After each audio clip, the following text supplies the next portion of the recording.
কেমন আছেন সবাই? ভাই রে ভাই, ও ভাই রে ভাই, আজকে আমাদের প্রিয় লিডার তারেক রহমান মগবাজারে আগুন ধরাই দিয়েছে দুইটাই বক্তব্যের মাধ্যমে। একটা জান্নাতের টিকিটের কথা বলে আর একটা গুপ্ত বলে। এখন মগবাজারে যে আগুন ধরছে নাকি ফায়ার সার্ভিসও কাম করতেছে না, তাড়াতাড়ি কেউ যাই আরে এক এক বালদি নিয়ে পানি ডালেন। এই কি যে একটা অবস্থা! অন্যদিকে তাদের নেতা কর্মীরা তো কুত্তের মতো পাগল হয়ে। তিনি বলেছেন জামাত ইসলামী নাকি জান্নাতের টিকিট বিক্রি করছে। তা আমি এই জনসভায় আহ্বান জানাচ্ছি তাকে মেহরবানি করে এমন একটি উদাহরণ আমাদের সামনে পেশ করেন। Wake up to reality. জামাতে ইসলাম করাটা আপনার আমার নৈতিক দায়িত্ব। কি দায়িত্ব? নৈতিক দায়িত্ব। কি জন্য? যদি আপনি জান্নাতে যেতে চান।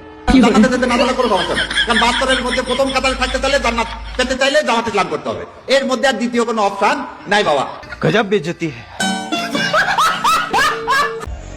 যারা স্লোগান দিবা এখন বুঝবো যে অন্য কেউ তোমরা